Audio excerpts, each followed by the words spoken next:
Yeah, dude, we should see if any listeners want to create some cool like animation for the intro music for the YouTube channel. Oh, are we going to open source it to the fans? We got to do it. Who got the truth? Is it you? Is it you? Is it you? Who got the truth now? Is it you? Is it you? Is it you? Sit me down, say it straight. Another story on the way. Who got the truth? Welcome to this special episode of Acquired, the podcast about great technology companies and the stories and playbooks behind them. I'm Ben Gilbert, and I'm the co-founder and managing director of Seattle-based Pioneer Square Labs and our venture fund, PSL Ventures. And I'm David Rosenthal, and I am an angel investor based in San Francisco. And we are your hosts. Well, today we interview one of our heroes, Michael Mauboussin. We've referenced his work on many episodes before. He's given talks that have been my carve-outs. And as many of you know, Michael is the head of consilient research at Counterpoint Global, which is part of Morgan Stanley Investment Management. At mid-year 2021, Counterpoint Global had assets under management of approximately $180 billion. And for those who don't know Michael's work, boy, are you in for a treat. David, I think it's fair to say he's your favorite investor's favorite investor. I love that. Yeah, he's done mind-expanding research on a ton of topics. And today's show, of course, has a lens on how to interpret all of Michael's work over the years in the context of today's unprecedented macroeconomic environment. I like that. Unprecedented. Good phrasing. All right, listeners. Now is a great time to talk about a new partner of ours here on Acquired, Legora, the agentic operating system that is redefining how the world's best legal teams work. Yep. It's sort of obvious that AI is going to completely change the legal industry. I bet most of you listening have dropped a contract into some sort of AI chatbot out there. Legora took that insight and asked the question, what if you really built something with that power from the ground up for the legal industry? So the founders did exactly what great founders do, operate with obsessive customer focus. They embedded inside a massive law firm for months.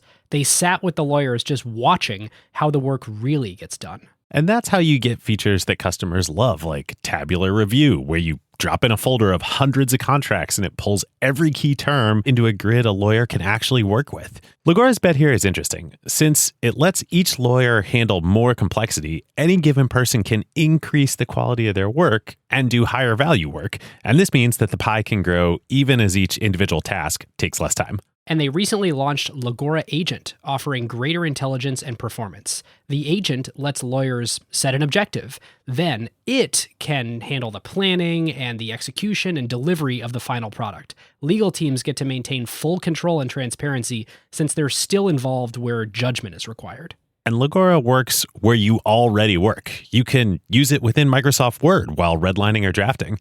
The early Legora numbers essentially speak for themselves. When they have a head-to-head pilot with their top competitor, they win 70% of the time. Legora now has over 100,000 lawyers on the platform from 1,200 legal teams in 50 countries. And crazily, they went from 1 million to 100 million in ARR in about 18 months.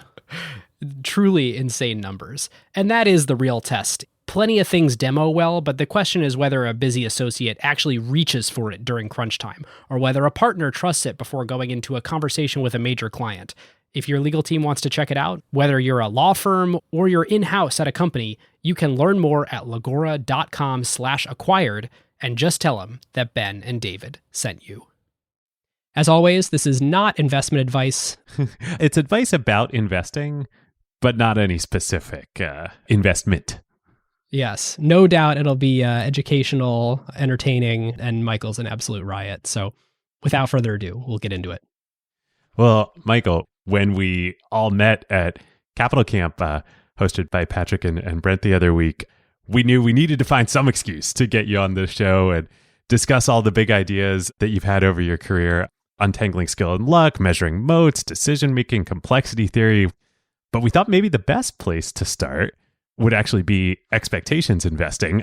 One, because you and your co-author, Al Rappaport, just published a revised edition of the book. But also, too, it's kind of, think about expectations. Probably a good frame for the current market. So let's dive in on that. Well, thank you both, David and Ben. Great to see you guys. The story is very quickly, as I was a liberal arts major in college, I went to Wall Street. I had no idea what was going on. I took no business classes, by the way. My father, I take that back. My father made me take accounting for non-business majors. And I got like a C in the class out of the generosity of the professor's heart. But I was there, just Wall Street, and I think even the venture world and even corporate world filled with sort of rules of thumb and sort of like old wives' tales of how things work. And I was sort of swimming in all this. And one of the guys in my training program handed me a copy of Al Rappaport's book called Creating Shareholder Value. That book came out in 1986. So I read it shortly after it came out. And for me, it was a professional epiphany. And I'll just say almost everything I've done since then has been patterned on that work. There were three things he said, I think, remain the bedrock of everything I think about. One is, it's not about earnings that matters. It's really about cash flow. So the ultimate driver of value of a business is cash, not accounting earnings. And we can come back and deepen on that thought. The second is, and I also think really important, is that we tend to think about strategy. So what is our strategy and how do we position ourselves and so forth? And we think about valuation as two separate things. And he made the point, and I think very correctly, that you have to combine these two things to understand a business and to do evaluation properly. So in other words, the litmus test of a strategy is that it creates value.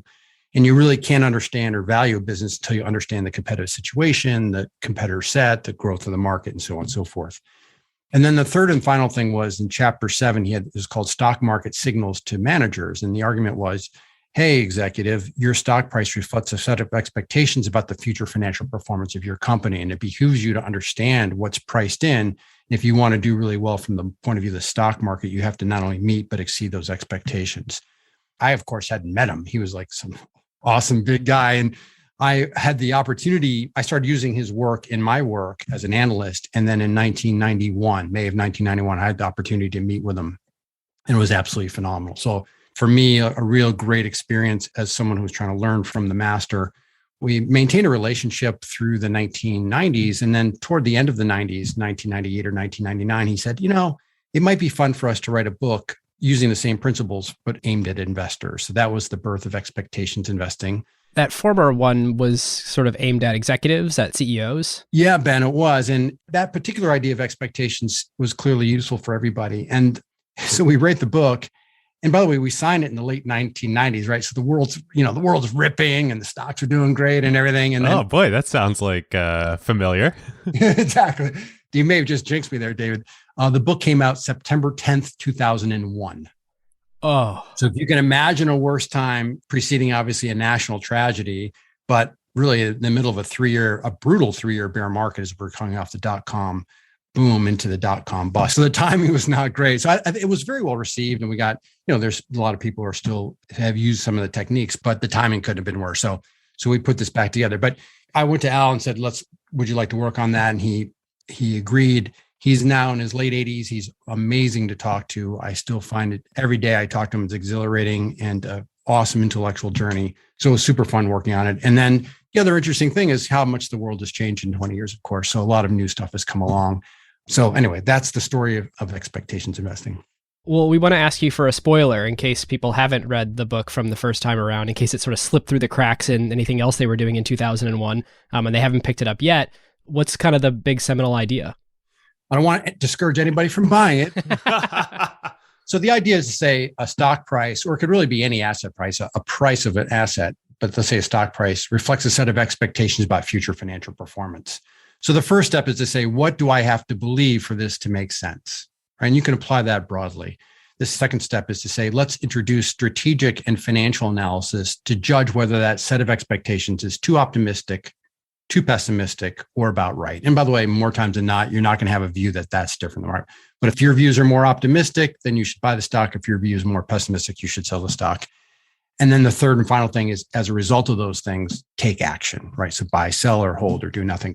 But the core idea is just basically saying, what do I have to believe? Is the company going to do what the market believes it's going to do? And then let me make decisions as a consequence. This concept is really interesting, and one that we ended up talking about in our conversation at Capital Camp, where You brought up the point that most of the time, the way people come up with a valuation or a price target or a share price that they're willing to buy the company at is they make their own model with sort of the bottoms up, bake in all the assumptions, and then say, okay, here's what I'm willing to pay. And you're sort of making the argument here that, the market has set a price. And actually what you should do is reverse engineer that and say, well, what are the assumptions that I need to believe to make that a good thing to purchase right now? Make this a buy instead of a sell or an ignore.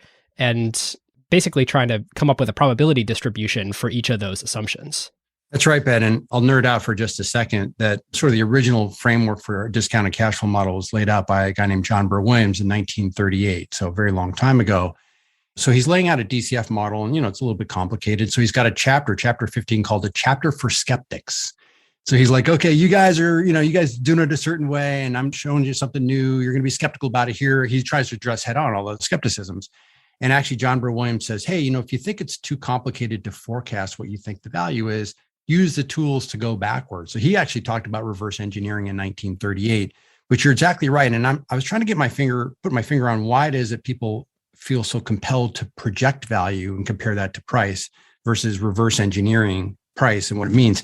And I'm not sure I have a good answer for that, but I think maybe you feel like you're more in control if you're dictating what the value is versus going backwards. So I don't know what it is, but it seems to me a much more reasonable task, right? To say, what do I have to believe? And by the way, again, like in investing a lot, you're going to pass on a lot of things because you're just not going to have a differential view. So you're like, all right. It makes me think so much. I literally just wrote down in my notebook.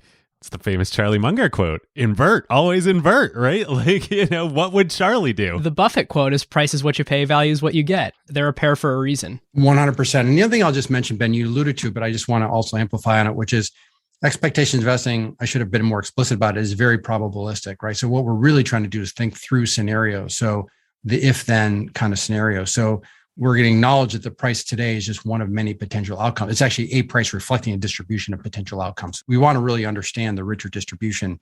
And, again, this all lends itself to good analysis. It lends itself to good strategic analysis and financial analysis, but it's not, here is an answer. It's really trying to think about the world probabilistically, which is also very much a sort of Buffett and Munger type of thing.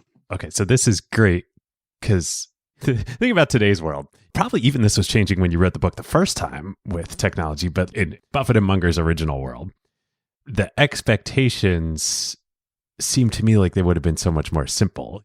This company is going to perform in X way. Cash flow is going to be Y. Now, even if we're just talking about companies that are traded on public stock markets, the expectations built in seem to me like they're a lot more complex than just like Facebook or Amazon's cash flow next year will be Z. How should folks think about that? Yeah. And David, I'll just build on this. And, this sort of now versus then is an interesting way to frame it. If you go back way to Ben Graham and so forth, they focus a lot on things like book value, which was, where the accounting was actually probably a reasonable representation because most of your assets were things that truly showed up on your balance sheet. But as you pointed out correctly, the world has changed a ton. And now more of our investments are intangible versus tangible. So as a consequence, what's going on in the income statement and the balance sheet and so forth is getting a little bit mixed up. So let me just give you one little stat I found interesting that we just recently ran. Back in 2001, so the year the first book came out, capital expenditures and intangible investments, and this is for call it the Russell 3000, so basically US public companies, was about the same amount, 630, 640 billion, something like that. So just think of a starting line for a race and they're both standing there at the same spot. Fast forward to 2021, obviously we don't have all the full numbers, but if the projections sort of hold out, it'll be the case that intangible investments now are $2 trillion and CapEx is $1 trillion. So going from the same starting point, intangible investments are 2x the tangible investments. And can you, for everybody, just explain what you mean by intangibles? Yeah. So an intangible and tangible, the basic distinction is exactly what it sounds like. So tangible are things you can touch and feel and kick and so forth. And intangible are things that are not physical. Obviously, canonical examples would be software code, but it could be anything. It could be marketing, branding, all that kind of stuff, training your employees and so forth. So what accountants try to do now is to look at the income statement and say, which of those items that are spent on selling general administrative expenses, which are necessary to maintain the current business and which are discretionary investments, right? An investment defined as an outlay today with an expectation for a future return. that are, in this case, that are intangible. So the big buckets classically are research and development, branding, but today you think a lot about customer acquisition costs, all that kind of stuff. And so it's been a watershed change. And this is, call it even, maybe not even a generation of investors. And so a lot of those tools that were developed, incredibly useful and thoughtful at the time, but just because the accounting changed means that they're much less relevant today than they used to be. Patrick O'Shaughnessy did a really interesting podcast a little over a year ago with John Collison from Stripe, and just such a thoughtful guy. But Collison is spending a lot of time. He's like, I don't understand why the accounting works this way, right? Because we're spending tons of money at Stripe to try to build our business, but these are mostly intangible investments, and they're showing up on our income statement, right? So we're expensing everything, so our income doesn't look that great. They look unprofitable. Yeah, they look unprofitable, but we're building incredible value, right? Incredible wealth. And that's why this original message from Rappaport of cash flows, not earnings, is so in my mind all the time, right? I think this is a really big change. And what's exciting for me, and I think it's executives or even investors should be thinking about this, is that we're a little bit in the Wild West of this. No one really knows how to think about and grapple with these intangibles from an accounting point of view. But if you're really trying to understand a business, what I always recommend doing is getting down to the basic unit of analysis. How does this company make money, and really focusing on that and really refining laser focus on that to understand it. And again, that the numbers are becoming less insightful for giving us guidance how to think about that.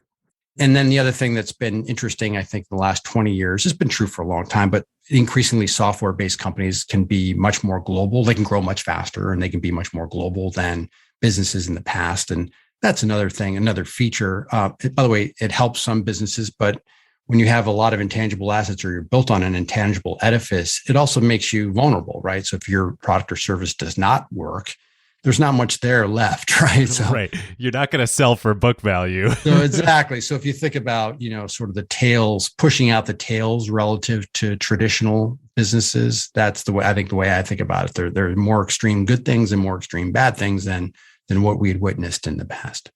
Maybe to go back and re-articulate something the way I understand it, venture capital investors have not had a financial investing fundamentals background. They often come from being entrepreneurs. And so you have people that don't have a robust, or certainly as robust as the people you work with, Michael, an understanding of financial statements. And so the idea that intangibles are investments is sort of like inherent. It's like, duh. And then it just feels weird that it doesn't show up in the right place in your financial statements. So it's almost like this hard-headed view that VCs have had is now being forced to be adopted by the broader investment community because, as Mark Andreessen puts it, software is eating the world. And so more and more of the very valuable companies in the world sort of think about their investing internally the same way that the non-financial sector of venture capital has thought about them for 30, 40 years.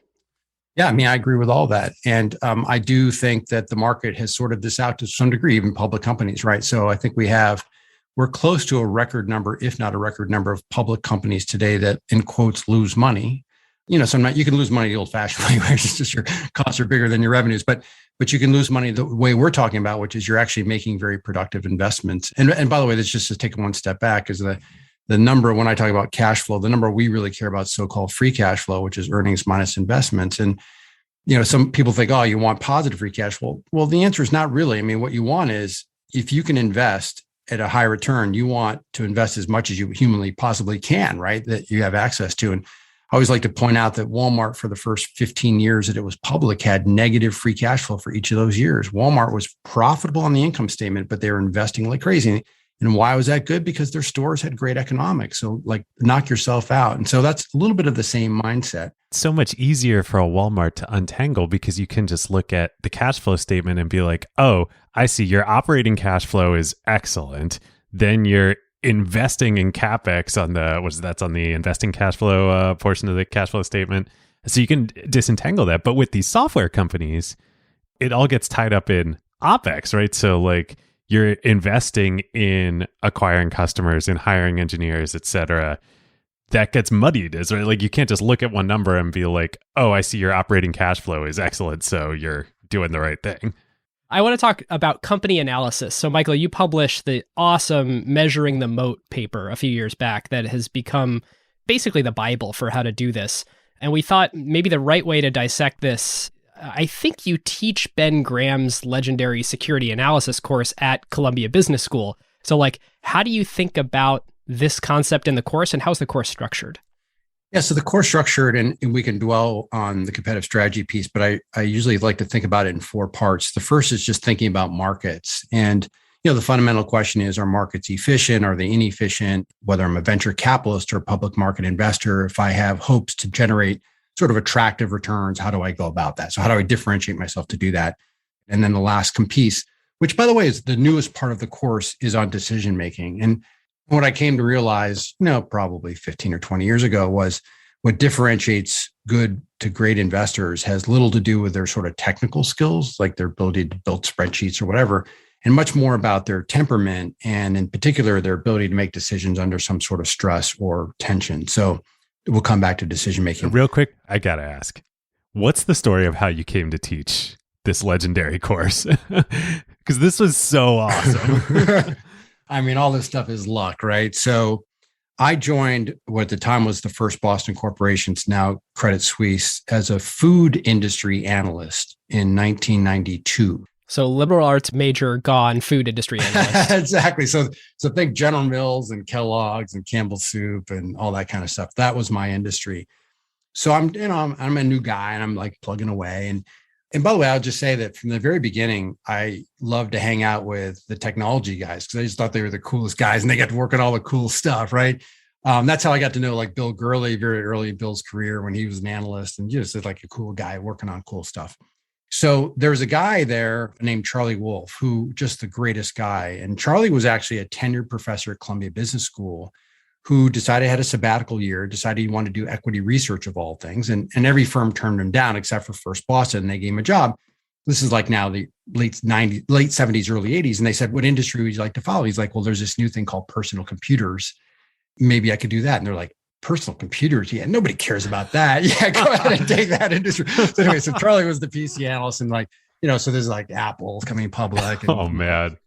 And he was an academic. He was an academic. He's a trained academic. Yeah, trained academic. So he walks in my office one day. He goes, hey, I'm working on the PC stocks. And I wonder if I'm thinking about brands, like so Dell and Compaq and all these.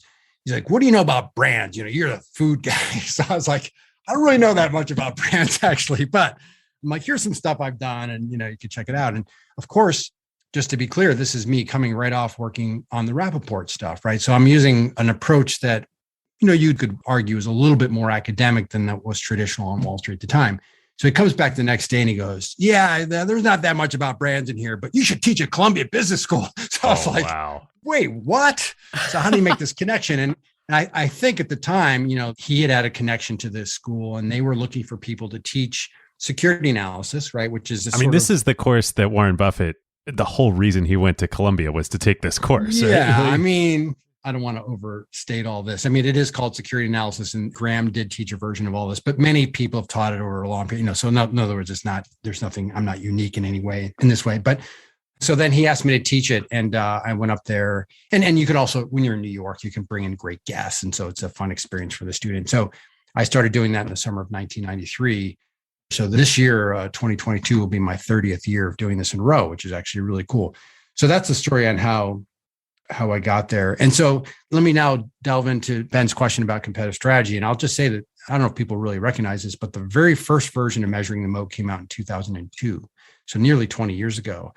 And I'll just say that was among probably the top 3 hardest things I've ever done professionally. And the reason was not so much that any of the ideas were that difficult, but it was an incredible exercise in synthesizing, right? So like many other people, I had read Michael Porter, I'd read Clay Christensen, I knew the Brian Arthur literature on increasing returns and so forth. But the question is, how do you bring this together in a way that's sort of cohesive that allows an investor or an executive or somebody to understand? Not to mention, these were abstract concepts. You read them and they click and you're like, oh yeah, competitive strategy by Michael Porter. This totally innately makes sense. But then that next level of literally measuring. Yeah. So the thing is, you can start with basic things like competitive advantage. Interestingly, by the way, and I have all the Porter books and I read many of them when I was very young. And they're really rich, but they're difficult. They're not fun. They're not easy books to read. And in fact, I usually recommend that people who are interested in understanding Porter read a book by a woman named Joan McGreta called Understanding Michael Porter. Because she's a journalist. She worked elbow to elbow with him for many years. And she actually explains the ideas, I think, more clearly than he does with a lot of examples.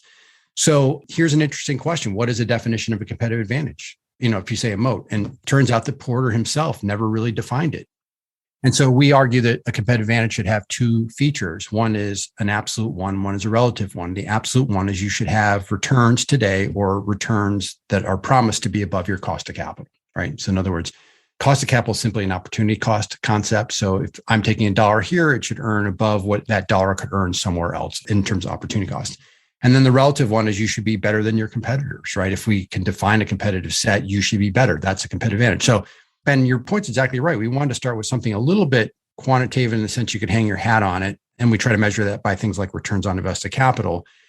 So we basically broke the strategy into three pieces. One is, I call it lay of the land, but basically, what am I dealing with here, right? So we do things like entry and exit in the industry, market share changes, pricing flexibility. So these are all sort of broader to get a sense of the field that you're dealing with, right? So for instance, if you have an industry where the market shares are whipping around all the time, it's really hard to be king of the hill for a long time if market shares are really transitioning a lot. By contrast, you look at like soft drinks, these guys slug it out for one market share point, right? So that's a really stable industry. Then we talk about industry dynamics. So this would be the classic Porter stuff for you. This is where you roll up your sleeve, value chains and the five forces. I also put the Christensen stuff on disruptive innovation there. By the way, disruptive innovation is, I think, a very helpful theory. I think most people don't really understand exactly what he's talking about. So it's worth understanding, like going back to his basic principles. And then the third piece is, what is the source of this company's competitive advantage if it has one? And the simplest way to say it, is usually low cost producer or some sort of differentiation. And what's also neat about the low cost producer differentiation is we can tie that back to return on capital, right? So basically the simple model is low cost producers tend to have low margins and high capital velocity. And what's capital velocity? So capital velocity would just be margins are going to be profits divided by sales, and capital velocity would be sales divided by invested capital, right? So low margins, high velocity, that means you're turning your capital fast. That's a low cost producer. High margins and low capital velocity, that's a differentiation. So you think about, here's a way to make it more concrete. Think about a supermarket. They don't make a lot of money on all the items they sell, but they sell a ton of stuff, right? You think that versus Tiffany's. I don't really know Tiffany's business, but Tiffany probably, they make a lot of money when they sell stuff and they don't sell it that frequently. A jewelry store generically, right? So what happens is immediately you just show me the income statement or even adjusted statement, financial statements, and I can tell you right away, like if they're going to have a competitive advantage, sort of how are they going after it, right? Which is interesting. Yeah. So measuring the moat, I think was an attempt to try to be structured and thinking through this stuff. And I was very specific about putting a checklist at the end. And I think checklists are interesting just because they force you to think about all the different issues. Not all the issues are going to be relevant for all the companies, but just to make sure that you're being systematic and thinking through the various issues. And it sounds a little bit trite to talk about, like David was saying before, sort of these markets are a little bit crazy, but so it sounds a little bit trite to do this kind of work, but I just feel so much better trying to really understand the economics of a business, right, before I get involved with it. I'll tell you a funny story. This is the influence you had on me. I first discovered your work through Bill Gurley talking about it when I was a super young whippersnapper VC a decade ago. And I read Measuring the Moat. I actually pulled up my copy of it ahead of this. Literally, like the whole thing is highlighted. like there's like, I'm like, why did I even bother highlighting this? Because it's only the words that aren't highlighted. But I took your checklist at the end, and I was like, I'm going to make this part of my early stage investing process. And I tried it for a couple, and then I was like, whoa, wow, too much work. Applying this to a seed stage investment is yeah, it's hard. Yeah, it's hard. It requires a little bit of a mental leap, but it was so fun. Ooh, David, that is a great bridge to complexity investing. The future is so freaking unknown for early stage companies. Michael, I'm curious, how do you apply this in an early stage type company where the world could change so much between what the nascent company is now and what it will become? I mean, these are really hard questions, and there are sort of two pieces. One is, how would you value it? And then how do you just think about the business itself and how the world might unfold? When I think of complex adaptive systems, I think about certain features. I mean, to break that term down, complex just means the interactions of lots of agents, right? Adaptive means that those agents learn, they try to anticipate their environment and react to it, but the environment changing itself changes how they learn and changes their behaviors, right? So it's the system never settles down. And then system is the whole is greater than the sum of the parts. So when you think about the world that way, there's a very big evolutionary component to it, which means that's why we can't, I think, have a difficult time anticipating where the world's going to go. That said, Ben, I think that one thing that I often think about young companies is really options more than, like a sort of bond or something boring like that. And, an options theory has been around for a very long time. Obviously, Black-Scholes in the 1970s sort of defined mathematically some of the key principles. It's not a perfect mapping to the real world, but not too bad. And then in the late 1970s, early 80s, academics started saying, well, these ideas are interesting for financial options, but we can apply them to real businesses as well.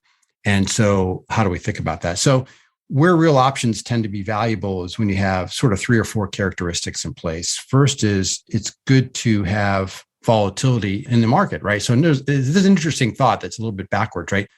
So typically, if you say for a financial asset, your discount rate is some sort of cost of capital, lower is better for value, right? So if I have a lower discount rate, I'm going to have a higher value, right? All things being equal. So I think everybody sort of gets the math of that. Look at the current market where the discount rate is 0 to negative. Yeah, look at the current market. But options are actually interesting because an option is the right but not the obligation to do something, right? So you take out the downside. So in an option, what you want is lots of volatility. You want lots of volatility, right? Which is sort of counter. So the more volatile the world is, the more valuable the option is. And so that's, I think, an interesting thought for there. You also want, this is where there becomes a big premium on management. So management's ability to understand options and exercise them intelligently is extremely valuable. And you could think about the history of corporate executives, some of whom have been amazing at identifying and exercising options. Too easy example would be, of course, Jeff Bezos, but he has been. He's just like, I'll just say it, he's been great at it. And then the other thing is interesting is a feature is access to capital, right? Because even if you decide to exercise an option, you sometimes have to do things like you have to pay for them, right? And I think that there was a lot of really interesting stuff intellectually going on in the early 2000s, so 20 years ago, right? But it was a huge bear market, a huge hangover from the .com. And there was just limited access to capital. As a consequence, there are probably a lot of really interesting things that didn't happen. Just look at Webvan and Pets.com and look at Instacart and Chewy today. Like these weren't bad ideas. It's just the access to capital went away. Yeah. So that's all really interesting too. But even just strategically, I think that the key is still to go back to the basic formula, which is the basic unit of analysis is what we're doing makes sense. The only other thing I'll add is that in doing this work over the years, one of the things I've always found is underappreciated is sort of the role of entry and exit in industries. And I recommend my students spend time understanding entry and exit. I think very few people are, by the way, are familiar with these statistics typically. But I think that one thing that's important to recognize is that as an industry starts, and by the way, the guy that did the main work on this, and it's beautiful work, is a guy named Stephen Klepper from Carnegie Mellon. Klepper died a few years ago, but this is really cool stuff. And so what Klepper showed was that almost every industry as it gets going, there's a huge upswing in the number of competitors. And again, think evolution, right? So the market's sorting out what it likes. And then once it's figured out kind of what it likes or what works, then there's a huge downswing, right? So that's consolidation or businesses going out of business, bankrupt or whatever it is. And so you get this pattern of up and down. And that's another really interesting thing to think about when you're looking at early stage stuff, which is say, all right, where are we in this whole cycle? And by the way, when it rolls over, so in other words, the number of companies is declining, it's actually a really interesting time to invest because usually the industry itself is continuing to grow. And it's a fewer number of companies that are capturing the spoils, right? So it's like a really interesting dynamic.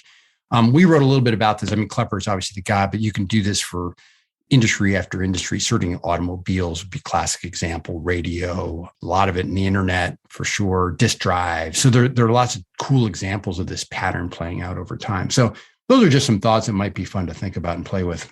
One thing to drill in on is, so you mentioned with the early stage investing, the idea is you could think about it more as optionality versus the same way you would think about investing in a late stage company. Are you sort of making the argument that you can deploy a little bit of capital and it's effectively buying an option on the potential that the way the world shifts, that company becomes big, that's sort of the way to think about an early stage investment? I think that's right, Ben. And I think the other interesting thing is, we wrote a big piece on public to private equity probably a little over a year ago. And one of the things that I thought was really cool in that report was an analysis done by a few academics on the return profiles for 3 sets of investments, asset classes.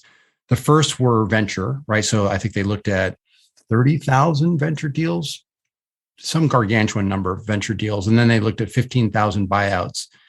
And then we looked at 30,000 periods for public companies. And so what you're looking at is the distribution of payoffs, right? So I'm going to say what everybody already knows, right? Which is the median venture deal earns nothing, right? And many venture deals lose money, but the tails are super extreme. So that's a really interesting way to think about essentially an option payoff, right?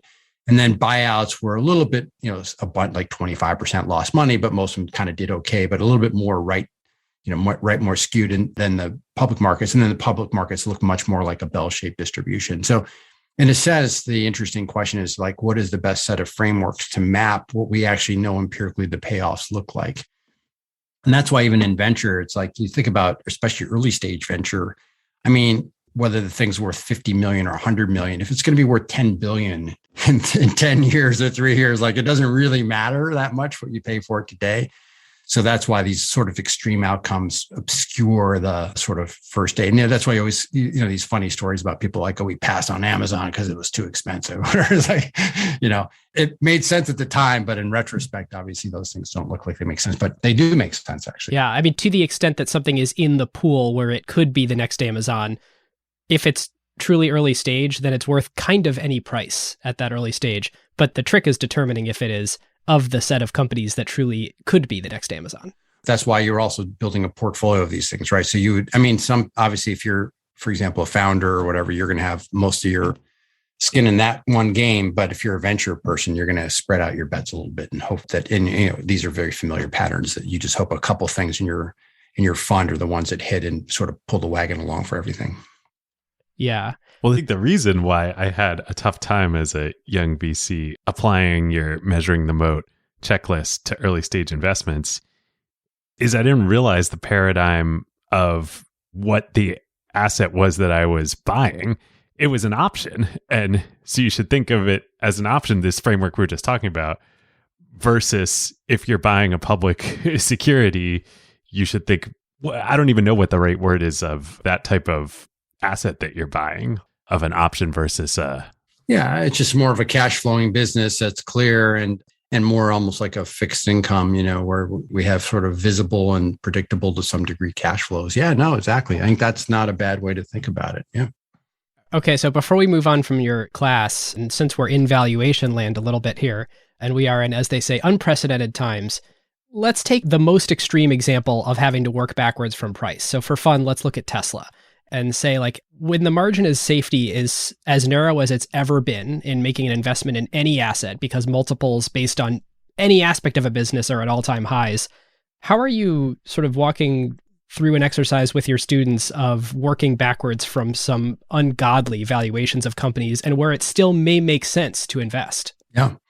And by the way, not surprisingly, Tesla's been a company we've analyzed in our class a bunch of times. Usually, by the way, at the end of the class, I bring in portfolio managers who assign stocks for the students to work on. And Tesla's been one that's been sort of a perennial one for many of the reasons you just described, Ben, sort of the head scratching component. Well, you just have to sit down and pencil it out and think to yourself. And by the way, Tesla's another example of sort of this optionality. Are there things that they're doing that are not visible that could be of value in the future? So you have to pencil all that stuff out. The other thing I'll say about Tesla, which is, we have a bit about this in the book, but the idea has been around for a very long time, is this concept of reflexivity. So we tend to think that there's this thing called the value of the firm, and I'm sort of the observer. And if the value is higher than the price, I'm going to buy it and make money and so on and so forth. And we forget that this goes back to complex systems, that there's an interaction between the observer and the actual thing itself. And that reflexivity basically says the very act of bidding up a stock changes the fundamental outlook for that company and so on and so forth. Especially if they can raise gobs of money at that new valuation. Precisely. And I think that it was not too many years ago that Tesla was sort of skating on thin ice in terms of finances and so forth. And then as the stock took on a life of its own, the stock went up a lot. That allowed them to raise capital and get themselves on a much stronger footing. And then that buys them time, buys them runway to do other stuff. So I think this idea of reflexivity is a really big one. Now, and by the way, the idea has been around for a very long time, but the term reflexivity, I think, was coined by George Soros. So just to be clear where that intellectually comes from. Oh, I didn't know that. That's awesome. Again, a very old idea, but reflexivity. Now, the key is like, when do you get off this thing, right? Because reflexivity works in two directions. And you could think about another area where reflexivity has been historically a very big deal is in mergers and acquisitions and sort of conglomerate roll-ups. So you think about businesses buying other businesses and their stock does well, and then they use their stock to buy another business and they keep doing this and so on and so forth. And, often where the gig ends up is that they have to do deals that are so large to perpetuate their growth rate, to fulfill the expectations, that it just becomes like essentially an insurmountable task. So I think that's one way to think about some of these businesses. Now, the meme stocks, we've had flavors of this. People think it's all new. We've had flavors of all this stuff for a really long time. So there's really not that much new to that. I think maybe perhaps that people can organize themselves more efficiently because they can use online tools and that they can transact essentially free or very low cost. That takes frictions out of the system, that allows it to be perhaps a little bit easier. But there have been basically versions of this for a long time. Now, again, some of these meme companies have been pretty smart about raising capital as well. So again, they bought runway and maybe bought some optionality through that. But, most of these movies don't tend to end well, just to be clear. So we'll see how this unfolds and finishes, but they tend not to be good endings. And how do you reconcile most of these movies don't end well with Bill Gurley's comment of the only way to get through the downside is to enjoy every last minute of the upside? In general, people should be fully invested. So what do we buy? Yeah. And I think that the context may be slightly different, and I want to put words in anybody's mouth, but I think Bill's take is a bit more to me like this idea of market timing. You think to yourself, I'm really clever and the market seems really expensive, so I'm going to sell it. And then when it gets cheap, I'm going to buy it back, and so on and so forth. And what history tells us in that is that none of us are that clever. We just don't know. And I think that's a little bit what Bill was saying with the venture thing, is that things feel a little bit rich and we should be throttling back a little bit, but we in retrospect have a hard time being good at doing that. So that would be my context there. But I think the idea the movie doesn't end well is that is pretty easy to document, right? We've seen that plenty of cases. And, I just love, Matt Levine at Bloomberg is a genius. And, he's got this thing called the boring market hypothesis, which I've always loved. And I think there's something to that, right? Which is, 18 months ago, we sort of locked people up. They had nothing to do. They had no sports to bet on. We put a little extra money in their pocket through stimulus, and they're like, all right, here's something we can do to keep ourselves entertained and in some cases make some money. And so that sort of sparked the thing, but we'll see how it unfolds. All right, listeners, now is a great time to tell you about a longtime friend of the show, Vanta. AI has scrambled the whole security picture. It used to be that you proved that you were secure once a year, an audit or a static PDF, then everyone would nod and you're done. But in an AI-first world, that doesn't hold up anymore. Yep, your risk surface changes every week now. A vendor turns on an AI feature or someone writes in a new model without telling IT, and your posture is different than it was last week, let alone at your last audit. Vanta's own research found that around 70% of companies have this quote-unquote shadow AI running with no security review at all. Right. And that's where Vanta comes in. They're the leading agentic trust platform, meaning they've built the thing that closes the gap.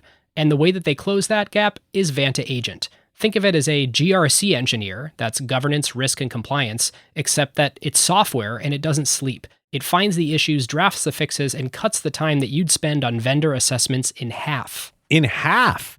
Which is exactly why more than 16,000 companies today run on Vanta. Companies like Ramp, Cursor, and Snowflake all stay audit ready and catch the risks that crop up between audits across every vendor, every AI tool, the whole environment. And that's the real value. Trust has to be continuous now, which is why Vanta automates your security, your compliance, and the work to earn and prove trust. We're huge fans of Vanta over here, and literally hundreds of acquired listeners have become Vanta customers at their companies over the years. So you can get $1,000 off Vanta at vanta.com/acquired. That's VANTA.com/acquired for $1,000 off. And just tell them that Ben and David sent you. You said a minute ago that the difference that you've found between great investors and average investors is the quality and temperament of their decision making. How should people think about that? This has been an area I've been fascinated by. And I think that as a world, we avail ourselves of these tools too infrequently, right? We should be doing more of this. Ben brought up a point early on, which I just want to reiterate, which is sort of thinking about different scenarios for how the world might unfold. And I think that one of the biggest mistakes we tend to make is that we tend to think we know the future better than we actually do, right? So the idea is to maintain sort of an open-ended understanding of how things might unfold. So there are a number of tools. I'll rattle them off very quickly. Most of them are about opening up your mind, and one of them is about feedback. So the first one on opening up your mind is this idea of base rates. And for those that are not familiar with this, when we are faced with problems, the typical way we solve a problem is to gather a bunch of information, right? Combine it with your own analysis, in your experience and your own input, and then you project into the future, right? And it feels very natural because you've gathered the information and you're obviously using your own devices to figure things out. Base rates are actually a very different exercise, which is it says, hey, let's think about this problem as an instance of a larger reference class. Let's just basically ask what happened when other people were in the situation before us. And it's a very unnatural way to think about the world, right? Because you have to leave aside your own views, you have to leave aside all the stuff you've gathered and so on and so forth. I mean, psychologists have demonstrated this is a very, very robust component to your decision-making. So understanding and thinking about base rates, I think, is a really powerful thing. And if you ask me if I could go back to my 20-year-old self and say, whisper in the ear and say, there's one mental model to sort of put into your life, I would say base rates. Another idea is premortem, same idea. And there's an interesting psychological piece to this, but premortem just says, let's pretend we make an investment today, pretend. Then we launch ourselves into the future. So now it's, a year from now, it's 2022, whatever. And this investment's turned out sour. It's been really bad. And then each of us independently, and this is important, each of us independently writes down why this turned out badly. So in other words, each of us is going to write, a 200-word Wall Street Journal article dated 2022 as to why this turned out badly. And it turns out that, again, you don't have the intellectual baggage of having made the investment and your mind is opened. And there's some interesting reasons why future to present is better than present to future. But again, a mind-opening exercise. The third thing is this idea of red teaming. So again, people are very familiar with this. Probably the most cybersecurity is a good example now, right? So the blue team defends, the red team attacks. And you say, all right, we think we're secure, but we're going to hire hackers to try to hack our own system. They're the red teamers just to see how vulnerable we are. So red teamers are people that are organized to challenge thinking, challenge the prevailing views of things. And it's really hard, right? Because even organizationally, we fall into these mindsets. We all start to believe the same thing. And you need someone to jar you into reality. And then the last one is journaling. And that's this idea of feedback. And I think it's just brutally hard in our world, whether it's venture, even as an executive, or public markets, doesn't matter. It's brutally hard to give yourself honest feedback about what's happened, right? So even if something turns out great, did it turn out great for the reasons you thought it would, right? Or were you just you just come up lucky? Or maybe sometimes you did all the right things and it turned out poorly, but it was the right decision, right? At the time, given the information you had. So this idea of journaling is just keeping a decision log and reviewing it periodically to make sure that you're thinking about things properly. And then you're giving yourself honest feedback. And the ideal is to do it probabilistically. If you can write down, I think there's an X% probability this is going to happen by a Y date. It gives you the apparatus for a scoring system that can be super helpful. And again, it's not a ton of extra work because you're doing it already, right? You're just being overt about it and writing it down. And so that's another thing that I think people can do in terms of their decision-making to improve. It takes a little bit of discipline. It's not like a ton of time, but it takes discipline to do that. And I think those that do it well certainly benefit from it massively. For sure. Just because you were relatively quick in your moment there on base rates, I want to take a quick break and read this passage from Kahneman and Tversky, because for anyone who hasn't studied base rates and is like, oh, I should Google this after Michael talks about it, this one little quip will be like the beginning of the rabbit hole for you. So the quote is, an individual has been described by a neighbor as follows. Steve is very shy and withdrawn, invariably helpful, but with little interest in people or in the world of reality. A meek and tidy soul, Steve has a need for order and structure and a passion for detail. Is Steve more likely to be a librarian or a farmer? Okay, so everyone has some idea in their mind at this point. I was hanging there, Ben. Now, of course, your intuition says a librarian, but in fact, there's something like 10x or 20x the number of farmers in the world. So you should really just look at the base rate and go, I'm going to ignore everything you just told me and say farmer. But of course, our brains trick us and we all say librarian.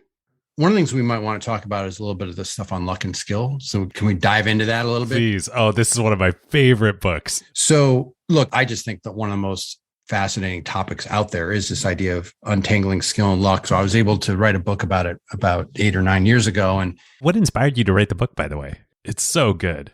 It's funny. I love this statement when you ask, like, where do these ideas come from? Because I'm a big, huge sports fan. I played lacrosse in college, actually, but I was kind of an anti-baseball guy. So I didn't mind baseball, but I didn't really like baseball that much. But then I read Moneyball and I was like, this is awesome. Like, this is like so interesting, right? And I think I was the first person on Wall Street to write about Moneyball. So I wrote a piece about it like within a week or two of the book coming out because I was so fired up. And, part of what they're trying to do is figure out, like, forget about what the person looks like, whatever. Let's figure out what wins. And so these are things that are skill contribution. So that got me thinking a lot about this in terms of, and then it got me focused on the analytics community where this thing is really important. And then I wrote a book called Think Twice in 2009. And Think Twice is about decision making. It's really an homage to Kahneman, actually. So like the kinds of stuff that Ben just read about. And I had a chapter on luck and skill. And I was like, this is the coolest thing ever, right? And I made it chapter 2, right? So I'm like, oh, people are going to get this. The first one was on base rates, actually, right? And this is chapter 2. So I'm like, we're going to get right. And my editor reads this and she comes back. She goes, I don't know. This skill luck stuff is too complicated. Put it, if you want to keep it, put it at the end. Right. So I'm like, all right. So it's like one of the last chapters. And so I would get friends that would read it. And my friends would go, oh, I liked your book, but that chapter on skill and luck, now that was cool. So I'm like, I knew it. I knew I should have put that in the beginning. Right. And so I was like, so this is like a spinoff, like those TV shows, like, oh, that, like Mork and Mindy spun off from Happy Days or whatever. Like, this is like a spinoff. So I was like, okay, this luck skill thing, there's a lot more here. I also read Full Body Randomness by Taleb, obviously in 2001, as many people did. And obviously the basic point hits you in the head like a 2x4 that there's more randomness in the world than you anticipate. But I felt that it was lacking in the sense that it didn't really give you the tools to quantify any of that stuff, right? So I was like, okay, I'm loaded up now. I've got this idea that this is really important. By the way, the subtitle of the book is Untangling Skill and Luck in Business, Sports, and Investing, right? So it's all stuff I find interesting. So that encouraged me to go down the path. And so it actually may make sense just to very quickly define some terms, right? So skill, we're going to say, is the ability to apply one's knowledge readily in execution or performance, right? So you know how to do something, and when you're called on to do it, you can do it. So you have to go play violin at Carnegie Hall, like snap your fingers, you're going to crank, right? You're going to be awesome. Luck is much more difficult to define. And by the way, it gets into philosophy very quickly. So you have to put a poll down to figure out where you want to stay. But I'm going to say it has 3 key attributes. One is it happens to an individual organization. So it happens to you or your company or your favorite sports team or whatever. Okay. Second is it can be good or bad. And I don't mean to suggest that it's symmetrical because it's not, but there's a good positive side and a negative side. And third is, and this is the squishiest one, is it's reasonable to expect a different outcome could have occurred. So if we rewound the tape of time and we played it again, it would be reasonable to see a different outcome, right? So that's, I'm going to say, is luck. And so when you have that in your mind, there are a couple of things that come out of really, really interesting. One is what we call the luck skill continuum. So you could think about activities along a continuum. On the one extreme would be all skill, no luck, right? Nothing really over there, but you think about chess matches or running races, right? There's the fastest person's usually going to win, right? Then you think about the other extreme, which would be all luck, no skill. So roulette wheels, lotteries, right there. Okay, so there's no element of skill in those whatsoever. Public market investing. Yeah, so it's actually interesting. Hold on to that thought because we want to come back to that in just a moment. And so then you have everything arrayed between those two extremes. And by the way, we did in the book, we did for fun, which was professional sports leagues based on a season. And you can see, for example, that basketball is the sport that's furthest away from randomness. So the most essentially skilled dictates the outcomes. So Ben, you were sort of joking a little bit about that, about where public market investing is, but I actually want to build on this because this is actually probably the most popular concept that came out of the book, and it's called the paradox of skill. Oh, so good. This is so mind-blowing. Yeah. And this again, none of these ideas are new with me. I got this idea from Stephen Jay Gould in his book called Full House from the mid 1990s. And so the idea is that when you think about the biologist. Yeah. Evolutionary biologist. That's exactly. Right. Good call. Yeah. So the paradox of skill says in activities where both skill and luck contribute to outcomes, which is most stuff, as skill increases, luck becomes more important. You're like, wait a second, how does this work exactly? Right. So we can think about skill in 2 dimensions. The first is absolute and the second is relative. So the first is absolute skill. And I think that we agree, if we look around the world, whether it's sports or business or investing, the level of absolute skill has never been higher, right? If I gave you what is at your fingertips today and put you back in the 1960s as an investor, for instance, you could run circles around your competition, right? Because you just have better tools available to you. And certainly sports, we can see that, especially sports measure versus a clock, right? People are just faster and so on and so forth. The second dimension, though, is the really important one, which is relative skill. And what we've seen in domain after domain is the relative skill gaps have narrowed. The difference between the very best and the average is less today than it was in the past.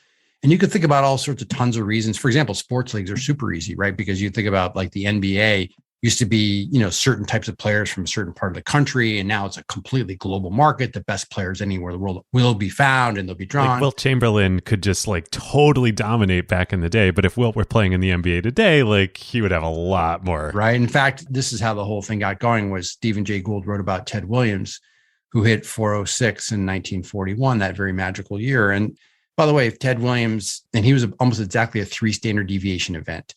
I don't know what the 2020 numbers will prove to be, but if you're a 3 standard deviation event and in the most recent full season, you hit like 385 or 390. So it's awesome, right? You win the batting title going away. But and that's what, the top 1.5% or something of everyone? Yeah, top 1.5%, right? So you're not breaching that 400 level, which is super interesting. So the point is, if you think about 2 people with absolutely wickedly high skill levels, but they're completely equal, then the outcome's going to be a coin toss. It appears to be random, even though they're incredibly skillful.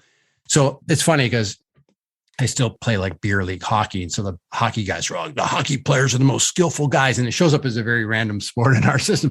And I'm like, you're missing the point. It's not that they're not skillful players. They're amazing players. It's just that they're all equally skillful, right? And so as a consequence, differentiating, just as you said a moment ago, David, differentiating yourself, it's extremely difficult to do. And as a consequence, it all feels like a big coin toss. And so Ben, just to come back on investing, I think that's what we see in investing, which is in public market investing, the numbers appear to be random or partially random, in large part because markets are so good. It's not because markets are bad. The markets are actually really good. Now, the other thing I'll say about venture in particular is that there is persistence of performance. One of the ways we measure ongoing skill is this notion of persistence. So if you do well in period 1, you'll do well in period 2, right? So if you're really good at math tests, you take a math test today and you take one 2 weeks, you'll do well both times, right? So it indicates skill. And by the way, there's almost always this concept of regression toward the mean. If you do really well, you go, okay, so I want to come back to regression in just a second. So persistence is an indication of skill, right? And so it turns out if you look at venture capital in particular, by the way, in public equity markets, very limited persistence, right? So if you did really well last year, your expected value is closer to the average the following year.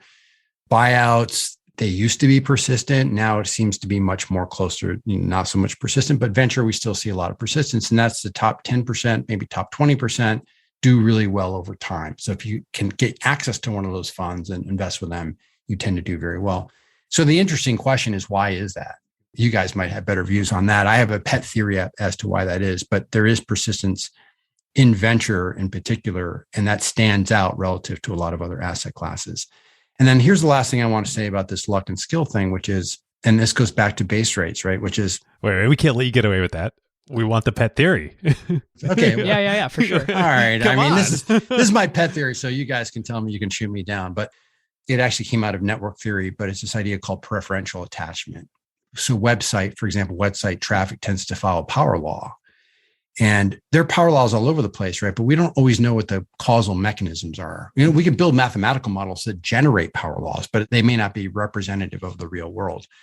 But power laws in websites might be something like, if you're building a website, what you want to do is point to other ones that are popular, right? And if everybody's doing that, then that leads to this phenomenon of some becoming super, super popular, right?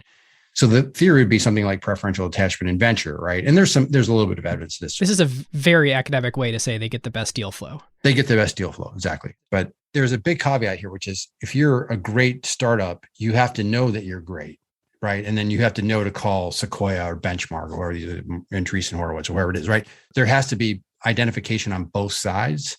And then, by the way, going to one of these leading firms, there's an imprimatur and so forth that gives you like a stamp of approval that also helps your future. And that goes back to like a reflexivity thing, right? So there's this sort of, like you said, best deal flow, perhaps best terms, but it's this reinforcing mechanism. And by the way, the process can be bootstrapped by something random, right? It could be just, we happen to get 3 lucky deals and we did well. And so now everybody thinks we're smart, right?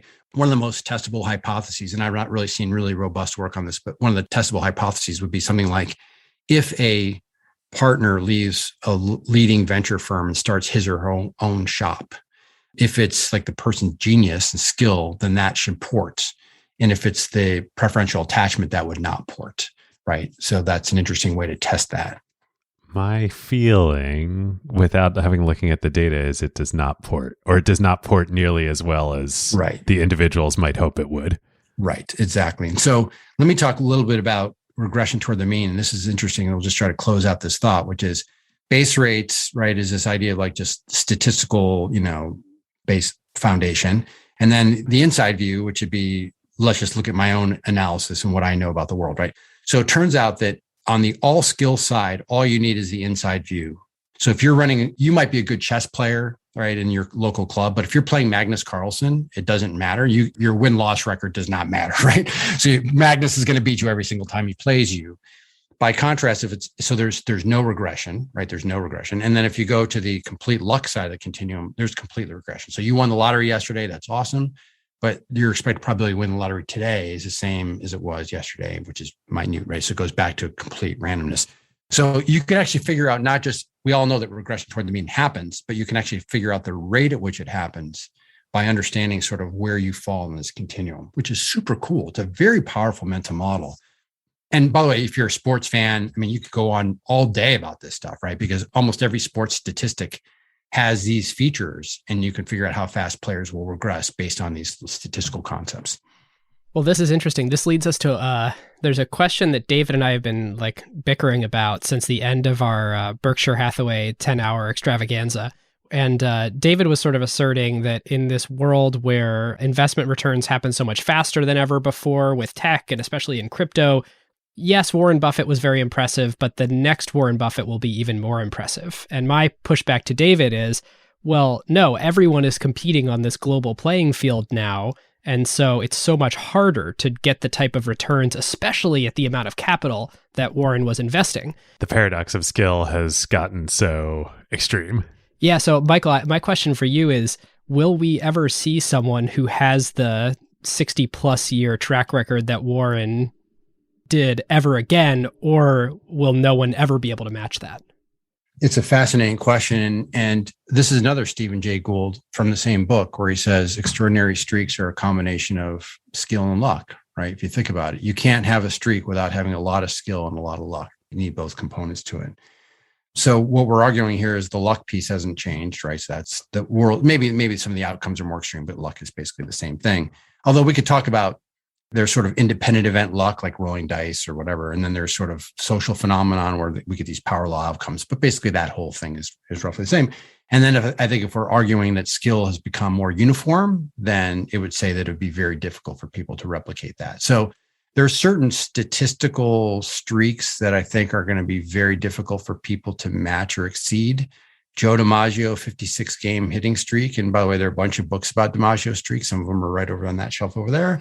And there were a couple kind things by scorers at the scorers table. There were a couple random plays, So there's a lot of luck, but again, amazing skill, right? He was a 325 hitter. That's easy. He's an amazing player.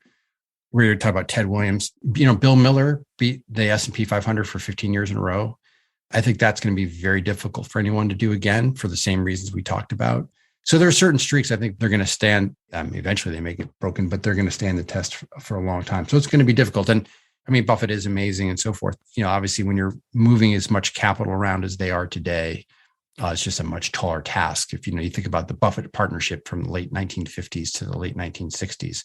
Oh, amazing. Just shot the lights out. But again, much smaller fund and much more nimble and sort of a little under the radar and so on and so forth. Well, and the paradox of skill was much lower then. Again, I'll nerd out for just a second. One of the ways we can measure that is to look at the standard deviation of excess returns, right? So alpha, right? So excess returns. So if you're an active manager, what you want is a big fat bell-shaped distribution, right? So lots of positive alpha that's on the right and lots of negative alpha. So you're going to be the winner and there are going to be a lot of people losing, nets to zero, of course, right? So you want that to be fat because that means there's lots to gather. And then what has happened consistently is the bell-shaped distribution's gotten skinnier and skinnier and skinnier, right? Which is exactly what you expect from the paradox of skill. And that's how I picked up on the Gould thing. So Gould showed that the reason there have been no 400 hitters is precisely because the standard deviation of batting average has gone down over time, right? These are all the things that are symptomatic of what this idea would predict, which is cool. So anyway, you just think about if you bought an automobile in 1970 or something, there was a huge variation in the quality of automobiles. Today, they're all really good, right? I mean, some are better than others, but they're all really good. And you can go buy. And really safe. It's crazy. And they're really safe, right? And they're, all things being equal. So, I mean, obviously there's status stuff related to it, but in terms of actual performance, getting around, like they're all pretty good, right? And part of it is it's just stuff on, again, this is why this happens is best practices. Think about athletes, best practices, best training, nutrition, all these techniques. So in the corporate world, the best ideas get transferred from one organization to another very fast and so forth. So it stands to some reason there'd be uniformity of excellence. Even in our world in venture, when we do our sort of classic episodes, we talk about what things were like. The level of skill among venture capitalists, like back in the day, was laughable. And today it is extremely competitive. So you're seeing this happen. Definitely. Yeah. All right, listeners, now is a great time to thank our longtime friend of the show, ServiceNow. If you are running a large enterprise, AI agents are likely spread across every team, and deploying them is no longer the hard part. Yeah. The hard part is knowing what permissions they have, what employees are using them for, or what decisions AI is making. AI security for an enterprise at scale is not a small concern. Like, the risks are real. Exactly. And the challenge with AI is governing it, securing it, measuring it, and making sure that it actually delivers value. That is why ServiceNow built the AI Control Tower. Yep. AI Control Tower gives enterprises a single place to see, manage, govern, and optimize AI across the entire business. And it works with any AI, not just theirs.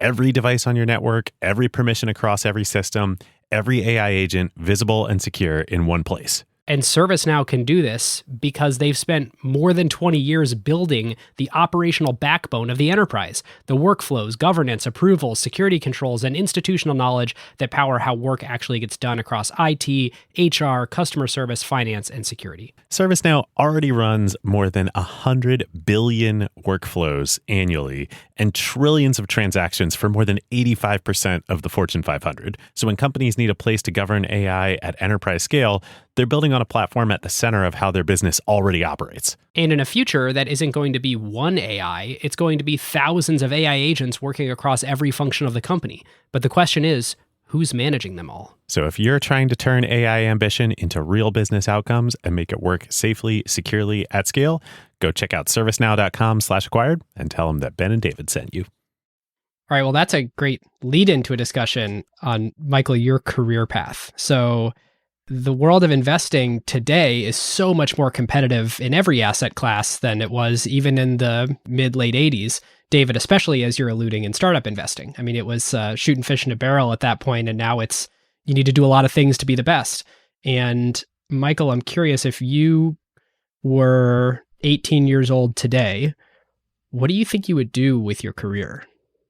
Yeah, well, I don't know. That's a little bit too hard to answer. But if you're talking about investing, the first thing I should just say is that at any point, it doesn't seem like it's easy, right? Like it only seems easy when you think back on it, So when I mentioned when I started teaching at Columbia Business School, I just want people to conjure up in their mind, there was no internet, right? When I want to do financial statement analysis, I would request from our library a mimeograph of the 10K. So like this is just a different world than what we're used to today, right? So we used to fax our reports and mail our reports to clients, mail them. Oh my God. So if you want, yeah, exactly. So you want to see my report on Kellogg, it would come in the mail. Wasn't this, this was one of Bill Gurley's like big distribution innovations when he was an analyst, right? Is he would fax a like newsletter, right? Do you know the story on that? It's a great story because there was a guy. Story. Yeah, there's a great analyst at Goldman Sachs named Dan Benton who ended up being a great investor they had a hedge fund, a great investor as well. Dan, super talented guy, probably top ranked guy in his sector, had a really loyal following, and decided one day to go to the buy side. So he was leaving his job, and he had a very popular newsletter that was sent out at a very specific time slot. And so Gurley's this young guy, and he's obviously also very marketing oriented and very alert. And he realizes, well, this guy's leaving, but everyone's used to getting this fax at, like 8 p.m. on Tuesday or whatever it is.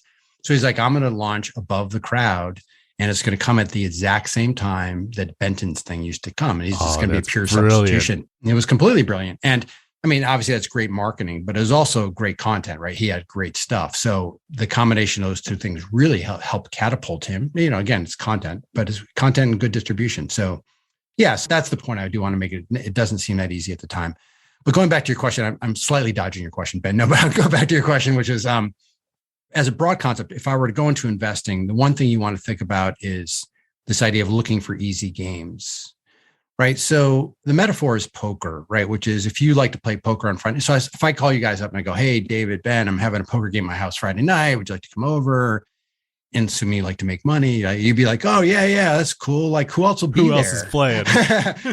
And I should be like very unimpressed by the list. Exactly. Be like, oh, really rich guys who are really bad at poker. You'd be like, okay, I'll be over. That's cool. By contrast, if I said, oh, no, I've got these really good players that are as good or better than you are, you'd be like, okay, I think I got better things to do, right? So part of it is like thinking about who's going to play the game. And, and poker is an interesting metaphor and it's zero sum in the sense that, $100 walks into the room, $100 will walk out, but who has it will change in the course of the game. And so that's a little bit true about investing as well. So part of it is thinking a lot about the game that you're playing. And so are there opportunities, whether those are nichier parts of the market, whether they're different geographies or something like that, where you feel like you can be the smartest person at the poker table? Now, the challenge is often that it's difficult to scale those kinds of things. It's often easy to do that in a sort of niche way, but it's hard to do it in a very big way. But that would be the first thing I would say. The other thing I'll just say is, just in broadly speaking, is that I have 3 of my kids are out of college. I've got 2 in college, one's a senior, and so they're going into the world, right? And I've always been ambivalent about finance because on the one hand, I think it is an amazing, like what you guys do is super fun and you never cease learning and it's really interesting. On the other hand, there are a lot of big problems that need to be solved in this world. And I would love to see our best and brightest young people try to get after those problems, or at least allocate some time and energy to doing those kinds of things. So I've always been a little bit ambivalent. So part of it might be, if I were a younger person, I probably, by the way, I should have studied computer science. And had I been born 5 years or 10 years later, I almost certainly would have been a computer science major instead of a government major. Because I was, and I actually did tiny bit of programming back even in the day. But so I think those kinds of skills and the CS thing, it's less the skills, actually programming skills that I find so attractive. What I really find attractive is it's sort of a way of thinking about the world, which I think is a pretty good way of thinking about the world for the most part. And so the question is there a really big issue out there that I'm passionate about? Could be climate, could be some sort of health mitigation, whatever it is. And are there ways that I can sort of make a dent at that problem? That's the kind of stuff I also would think about. But if it's investing, the answer is try to find a game where you think you can be the smartest person or have the opportunity to be the smartest person in the room.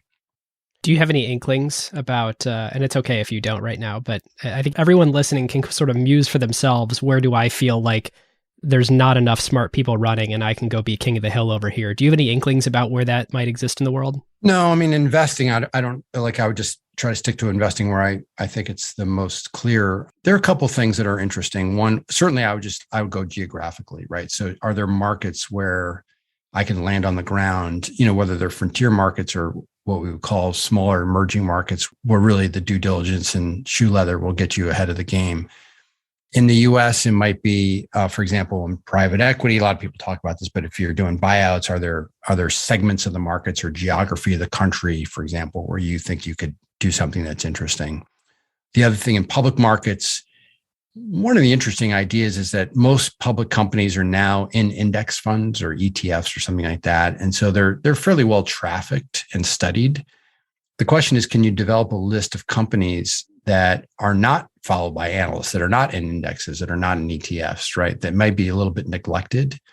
So that might be an area where, again, you show up and you're the only person playing at that poker table, something like that. So there might be some creative ways to think about that. And the other area, of course, which is now very much in its infancy, is decentralized finance or crypto or so on and so forth. So there'll be many fortunes made and many fortunes lost in that area. But the question is, can you set yourself up in such a way to be, again, doing something ethically good and profitable?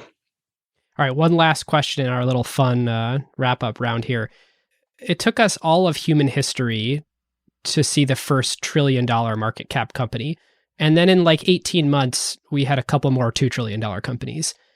Do you think we'll see a $10 trillion company? And how soon do you think we'll see that? I think the first one's easier to answer than the second one, right? So at some point, that seems very likely. I'll give you an infinite time frame for something that generally increases. What poker table are we playing at here? Exactly. Whether that's in my lifetime is another question. So, part of it is, I think that David alluded to this before. I mean, it's hard to get your head wrapped around the impact on valuation of just declining interest rates, right?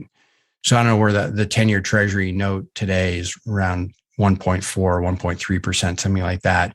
If you told me 10 years ago, 20 years ago, 30 years ago, at some point we're going to have a 130 10-year, I would say you're bonkers. And I would have bet a lot of my money that would not come to pass. And those things are real drivers of value, especially if you have some component of growth. We wrote a report last year called The Math of Value and Growth. And we just show how just theoretically the mathematics really are crazy. If you have relatively rapid growth and high returns and a low discount rate, it just really cranks value substantially. And I think part of the $1 to $2 trillion sprint was a function of this sort of backdrop, right? And by the way, it's not just equities, of course, it's across the board. I mean, you guys were talking about this, credit, so bond spreads are let down, venture, a lot of money flowing, and valuations are up across the board. So that's common. So the answer is, Ben, I don't know. The other thing I'll just say that I found fascinating is, as part of the thinking about the new version of expectations investing, I went back and looked at the top 10 companies today by market capitalization and the top 10 in 2001, right? So 20 years ago. Ooh. By the way, I don't know if you guys want to guess this. This is actually pretty interesting. So how many companies that were top 10 in 2001 are top 10 in 2021? What would you guess out of the 10? Let's see. Was Saudi Aramco in 2001? Nope, wasn't public, right? And was Microsoft in there? Yes, it was. So I bet one. Yeah, guess one. You guys are very good. So Microsoft is the only company that made the list both times. And the estimate is something like, excluding Microsoft. So if you just looked at the other 9. And Microsoft is 2 different companies with the same name. That's right. So if you took Microsoft out, so you bought the other 9, turns out their market capitalizations are down $460 billion in the 20-year period. Whoa. Right. So it's just an amazing. And then, of course, the wealth creation. Apple, by the way, Apple's market cap, I'm not going to get this right, but Apple's market cap was less than 10 billion, I believe. And now it's 2.4 trillion, right? And Amazon was also, $6.5 or $7 billion. Now they're 1.6 trillion or whatever it is. So there's just huge amounts of wealth sloshing around.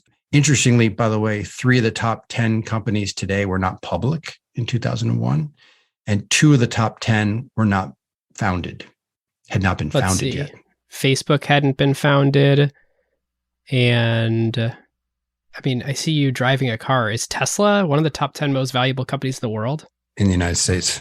Oh, wow. My God. So that's interesting. So part of the answer, Ben, I think, is that I don't know how long it'll take. I think that we should have relatively muted expectations for returns in all asset classes. I know we're up for another great 2021, but because of where we are with risk-free rates and credit spreads and so on and so forth, people should have fairly muted, I think, expectations going forward. So it could take a long time. But the other interesting question is, if the next 20 years are like the past 20 years, is it conceivable that only one of the companies we see today as our leaders is going to be on the leaderboard in 20 years? Is it conceivable that 20% will be companies that have yet to be founded? Is it conceivable that 30% will be companies that are yet to be public? Right? Super interesting, right? And so it depends if you consider crypto companies public or not. Yeah, right. Yeah, well, that's interesting. So the answer is, we don't know, but it's when you take a 20-year snapshot of things, the change seems pretty extraordinary, right? Yeah. That's such a good point. Like, did we think, if you reflect back to 2001, that the top 10 companies, banks and oil companies, had as many defensible business model characteristics as the big 5 tech companies today? Like, everyone is obsessed with these network effects and the value that they derive from being platforms, and their staying power is just unbelievable. Did we think that 20 years ago? Yeah, but think about it. The number one company was General Electric. General Electric was considered to be sort of the case study in everything about innovation and management. And if you could draw a manager from GE, he's considered the best management training program in the world, right? The banks, interestingly, look, most of these banks have been around for decades, if not centuries, right? You think about these leading banks. So, Whether they were considered to have Google-esque type of moats is a different question, but they had decent returns on equity and so on and so forth. So yeah, I mean, I don't know if that was quite as excited as it is today, but yeah, I mean, I and by the way, you can go back in time. General Motors seemed like it was untouchable in 1970, right? Untouchable. And so it's just to bear in mind that worlds change and things show up. And interestingly, one area that seems to be substantially underrepresented, but a huge sector is healthcare, right? So you get a couple marginal guys in the healthcare, but might there be some sort of digital technology-oriented healthcare company that becomes one of the top companies in the next 10, 15 years? Interesting questions anyway. Certainly possible. Yeah. Well, Michael, we can't thank you enough. Just such a fascinating last hour and a half. A couple things to point people to. If you want to dive deeper on any of these topics, of course, we'll link to all the papers that Michael has written, the books that he's written. The first time I was introduced to your work, Michael, was the talk you gave at Google in 2012-ish. It's basically an hour-long talk taking the untangling skill and luck into slide form and walking through that visually. Totally blew my mind. So highly recommend that, and we'll link to it in the show notes. Where would you want to point people to? And if folks want to get in touch with you, what's the best way? Yeah. So my email address, if you track down a report, my email address is on there. My Twitter handle's MJ Mauboussin. So that's at MJ Mauboussin. So that's not too hard. So you can DM me if that's something of interest. And yeah, I'm a pretty easy guy to find. Generally, you can go to Columbia Business School website. You can find my school email there too. So I'm an easy guy to find. Love it. All right, listeners. Now is a great time to talk about one of our favorite companies, Statsig. Yes, long-time acquired partner.